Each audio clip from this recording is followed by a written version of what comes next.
Subscribe to my YouTube channel for deeply emotional, romantic, and mature stories that echo through your heart. Don't forget to like, share, and comment to support meaningful storytelling. Elena had always believed that the most dangerous moments in life came disguised as the most ordinary ones. Standing at her kitchen sink that rainy Thursday evening, watching the steam rise from the warm dishwater, she had no idea that her entire world was about to shift on its axis. All because of a simple knock on her door, and a neighbor's husband, who would change everything she thought she knew about love, loyalty, and the fine line between right and wrong.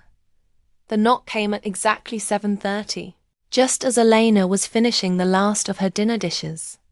She'd been living in the duplex for 6 months now, ever since the divorce papers were signed, and she'd needed to start over somewhere new. The left side of the building had become her sanctuary, a place where she could rebuild herself piece by piece, away from the memories that haunted her old life. "Elena? It's David from next door." The voice was warm, familiar, and carried just the slightest hint of uncertainty. "I'm sorry to bother you, but Rebecca's at her book club tonight, and I've managed to flood my kitchen. Could I possibly use your sink to finish cleaning up?" Elena's heart did something strange, a flutter she hadn't felt in years. David Martinez was her neighbor, Rebecca's husband of 15 years, a man who worked with his hands and had eyes the color of autumn leaves. In the 6 months she'd lived here, their interactions had been limited to polite waves across the yard and the occasional borrowed cup of sugar. But there was something about him that made her feel seen in a way she'd forgotten was possible. She dried her hands on her apron and walked to the door, trying to ignore the way her pulse quickened. When she opened it, David stood there holding a stack of dishes, his dark hair damp from the rain, wearing a sheepish smile that made her stomach flip. "Of course," she said, stepping aside to let him in. "What happened?" "The dishwasher hose decided to give up the ghost right in the middle of a cycle," he explained, following her into the kitchen. "I've got the water shut off now, but there's about an inch of sudsy water covering my entire floor. Rebecca's going to kill me when she gets home." Elena couldn't help but smile. "I'm sure she'll understand. These things happen. You don't know."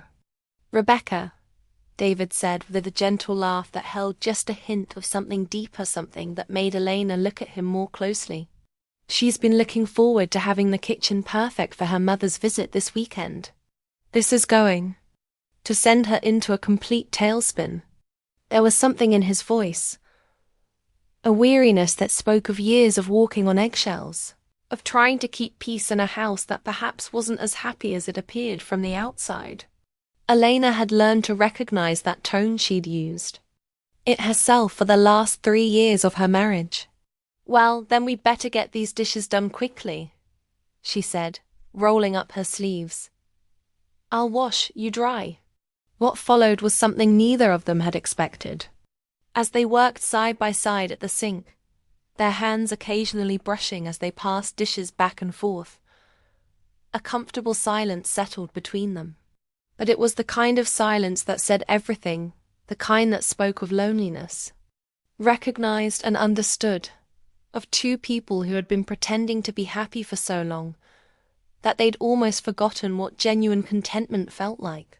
"You know," David said after a while, carefully drying a wine glass, "I used to love doing dishes with my ex-wife. Before Rebecca, I mean. There was something peaceful about it, working together like this." Eleanor's hands stilled in the warm water. "What happened to her?" "Cancer," David said quietly. 7 years ago. We were only married for 2 years, but they were the best 2 years of my life. Rebecca ... Rebecca was there for me afterward. She helped me through the grief, and I suppose I mistook gratitude for love." The honesty in his voice made Eleanor's chest tighten. She understood all too well the difference between gratitude and love, between settling for someone and choosing them with your whole heart. "I'm sorry," she said softly. That must have been incredibly difficult. It was. But you know what's strange? Standing here with you now, doing something as simple as dishes, I feel more at peace than I have in years. Is that terrible of me to say? Elena turned to look at him, and what she saw in his eyes made her breath catch. It was longing, yes, but also something pure and honest that she hadn't seen in a man's eyes in longer than she could remember. No, she whispered. It's not terrible at all. They finished the dishes in a silence that hummed with unspoken words.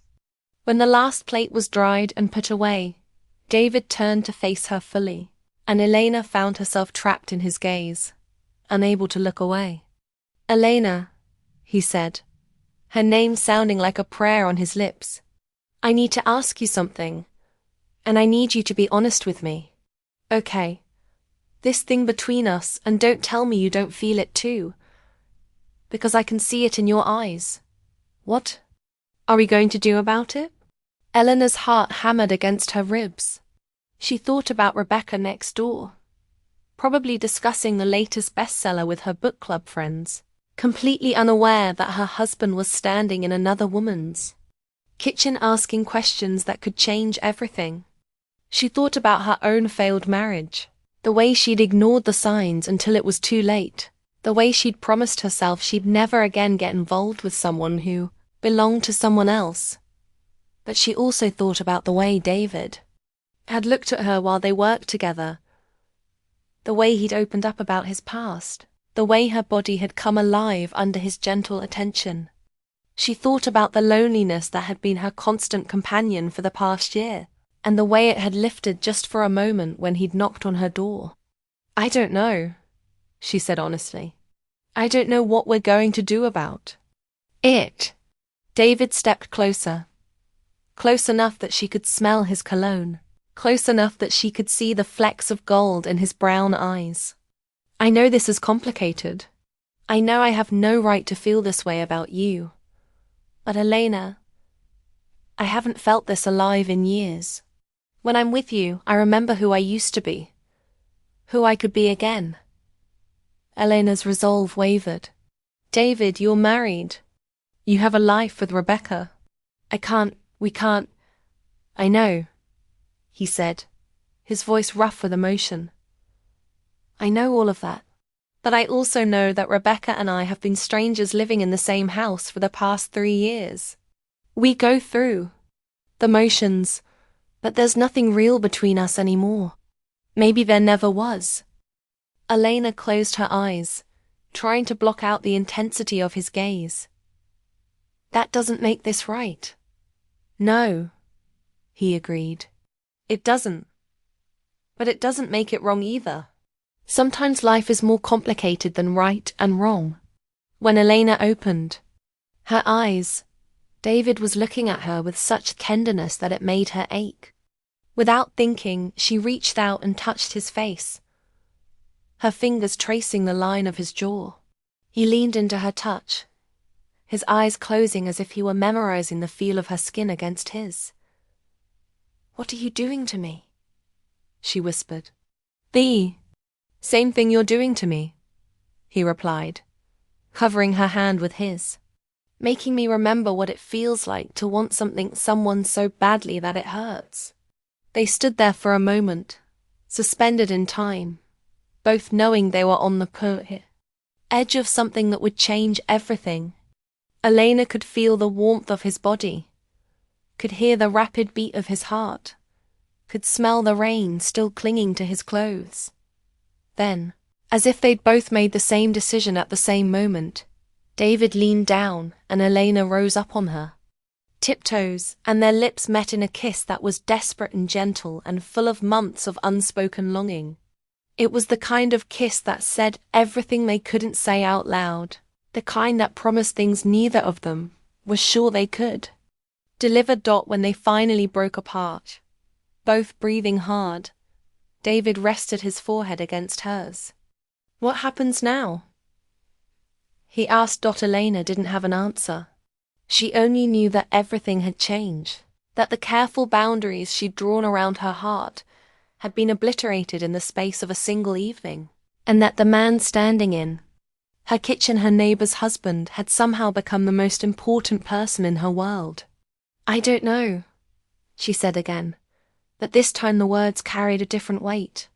This time, they weren't an excuse but a promise that, whatever happened next, they would figure it out together. David smiled, and Elena saw her own hope reflected in his eyes. "I should go," he said reluctantly. "Rebecca will be home soon." "I know." But neither of them moved. They stood there in Elena's kitchen, holding each other's gaze, both knowing that this moment, this perfect, complicated, impossible moment, was just the beginning of something that would either destroy them or save them. Finally, David stepped back, his hand lingering on her face for just a moment longer. "Thank you," he said, "for the dishes and for everything else." Elena watched him go, her heart pounding as she listened to his footsteps crossing the yard. When she heard his front door close, she sank into a chair at her kitchen table and tried to process what had just happened. She'd fallen in love with her neighbor's husband. There was no other way to describe the feeling that had taken root in her chest, the way her entire being had responded to his presence, the way she'd felt complete for the first time in years. But what now? What did you do when the person who made you feel whole belonged to someone else? How did you choose between your own happiness and doing what was right? Elena stared at her kitchen sink, where just an hour ago she'd been doing dishes with David, and tried to imagine a future where she could be happy without him. The image wouldn't come. Instead, all she could see was David's face, the way he'd looked at her like she was something precious, the way he'd kissed her like she was the answer to a prayer he'd been carrying for years. Over the next few days, Elena found herself watching for David whenever she was outside. She'd catch glimpses of him working in the yard, leaving for work in the morning, coming home in the evening. Each time their eyes met, the air between them crackled with unfinished business, with words they couldn't say and feelings they couldn't ignore. Rebecca, meanwhile, seemed oblivious to the tension next door. She waved cheerfully whenever she saw Elena, sometimes stopping to chat about the weather or share neighborhood gossip. Elena found these encounters almost unbearable, the guilt sitting heavy in her stomach as she smiled and nodded and pretended. Everything was normal, but everything wasn't normal. Elena couldn't eat, couldn't sleep, couldn't concentrate on anything but the memory of David's lips on hers, and the way he'd said her name like it was sacred. She was falling apart, and she wasn't sure how much longer she could keep pretending otherwise. The breaking point came on a Saturday morning, 10 days after the night with the dishes. Elena was in her garden, trying to lose herself in the simple act of planting bulbs for spring, when she heard Rebecca's voice from the other side of the fence. "David, I need to talk to you about something." Elena's hands stilled in the soil. She knew she should go inside, should give them privacy, but something in Rebecca's tone made her freeze. "What is it?" David's voice was cautious, guarded. "I know about Elena." Elena's heart stopped. She could hear the blood rushing in her ears, could feel her world tilting on its axis. How could Rebecca know? They'd been so careful, hadn't they? "What do you mean?" David asked, and Elena could hear the careful control in his voice. "I've seen the way you look at her," Rebecca said, her voice surprisingly calm. "The way you've been looking at her for months. I've also seen the way she looks at you." There was a long silence. Elena crouched in her garden, paralyzed, waiting for the sky to fall. "Rebecca, Don't," Rebecca interrupted. "Don't lie to me, David. I may not be many things, but I'm not blind. And I'm not stupid." Another silence, longer this time. Elena could hear her own heartbeat, could feel sweat beading on her forehead despite the cool morning air. You want to know something? Rebecca continued, and there was something in her voice that Elena couldn't identify. I'm relieved. What? I'm relieved, Rebecca repeated. Because now I don't have to pretend anymore either. I don't have to pretend that I'm happy, or that I love you the way a wife should love her husband, or that I don't know we've been living like strangers for years. Eleanor's breath caught. This wasn't going the way she'd expected at all. Rebecca, let me finish, Rebecca said. I've been thinking about this for months, David. About us. About what we're doing to each other. We're not happy. We haven't been happy in years. We're just existing. Going through the motions because it's easier than admitting we made a mistake. Elena could hear David's sharp intake of breath. You want a divorce? I want us both to be happy, Rebecca said softly. And we're not going to find happiness with each other. We both know that. I think we've known it for a long time. Elena closed her eyes, overwhelmed by the complexity of emotions flooding through her. Relief, guilt. They all tangled together in her chest, making it hard to breathe. What about Elena? David asked quietly. What about her? She's a good person, David. She makes you smile in a way I haven't seen in years. She makes you you again. How could I stand in the way of that? Elena felt tears streaming down her face. Rebecca's grace, her unexpected understanding, was almost harder to bear than her anger would have been. I don't know what to say, David said, his voice thick with emotion. Say you'll be happy, Rebecca replied. Say you'll stop settling for less than you deserve. Say you'll give Elena the love she deserves. And that you'll let me find someone who can love me the way I deserve to be loved. Elena stood up slowly, her legs shaking. Through the gap in the fence, she could see David and Rebecca standing in their backyard, facing each other with an honesty that had been missing from their marriage for years. I do want to be happy, David said. And I want you to be happy too. I'm sorry, Rebecca. I'm sorry for everything. Don't be sorry, Rebecca said, reaching out to squeeze his hand. Be grateful. We're getting a second chance, David. Both of us. How many people can say that? Elena wiped her eyes and took a shaky breath. She thought about second chances, about the courage it took to admit when something wasn't working, about the grace required to let someone go so they could find real happiness. That afternoon, David knocked on Elena's door again. This time, when she opened it, he was carrying a bouquet of wildflowers and wearing the first genuine smile she'd seen from him in all the months she'd known him. Rebecca and I talked, he said simply. Elena nodded, unable to speak past the lump in her throat. She's filing for divorce next week. It's going to be amicable. We're going to split everything 50-50, and she's moving in with her sister until she finds a place of her own. Elena's heart soared and broke at the same time. How is she? Is she okay? She's better than okay, David said, stepping closer. She's relieved. We both are. We should have done this years ago. Elena took the flowers with trembling hands. What does this mean for us? David cupped her face in his hands, his thumbs brushing away the tears she didn't realize were falling. It means we get to find out what we could be together. It means we get to love each other without guilt, without shame, without secrets. Are you sure? Elena whispered. Are you sure this is what you want?